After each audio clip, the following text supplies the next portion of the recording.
Good morning guys, Tito Mar is here at magbibigay ng isang kwentong kapupulutan ng aral tungkol sa puno ng kawayan.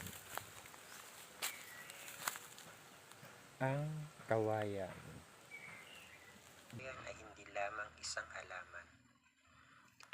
Ito'y isang salaysay ng buhay, isang sagisag ng pagtsatsaga at pag-asa. Sa kanyang pagtubo, ipinapakita ng kawayan ang kahalagahan ng pagtitiis. Sa loob ng maraming taon, ang kanyang ugat ay tahimik na lumalalim at lumalakas sa ilalim ng lupa. Hindi nagpapakita ng anumang pag-usbong sa labas. Ito'y nagtuturo sa atin na ang tunay na paglago ay nangangailangan ng panahon at pasensya, na hindi lahat ng pagsisikap ay nakikita agad.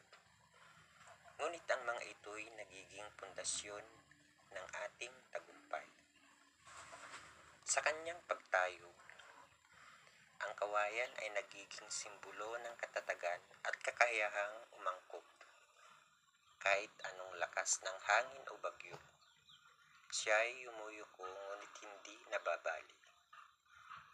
Ipinapaalala niya sa atin na sa gitna ng mga pagsubok, ang pagiging bukas sa pagbabago at ang kakayahang umangkop ay nagbibigay daan sa atin upang malampasan ang anumang hamon ng buhay.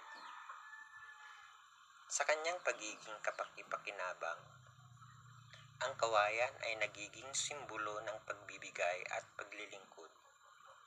Mula sa kanyang mga sanga hanggang sa kanyang mga ugat. Bawat bahagi niya ay may silbi. Ginagamit sa paggawa ng bahay, kasangkapan, pagkain at marami pang iba.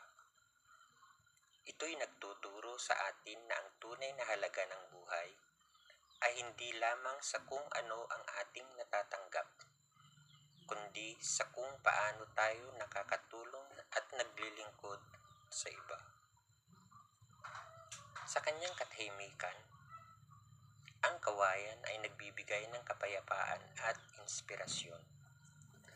Sa kanyang simpleng ganda, nagpapaalala siya sa atin na ang tunay na kaligayahan ay matatagpuan sa mga simpleng bagay sa buhay. Sa pagiging isa sa kalikasan, sa pagpapahalaga sa bawat sandali, at pagiging tapat sa ating sarili. Kaya't sa bawat paghinga ng hangin na dumadampi sa mga dahon ng kawayan, naway maalala natin ang mga aral na kanyang tinuturo. Ang pagtsatsaga, katatagan, pagbibigay, at kapayapaan. Sa kanyang simpleng buhay, ang kawayan ay nagiging isang life note o munting kaalaman na nagpapaalala sa atin na ang tunay na kagandahan ng buhay ay nasa pagiging totoo, matatag at kapaki-pakinabang.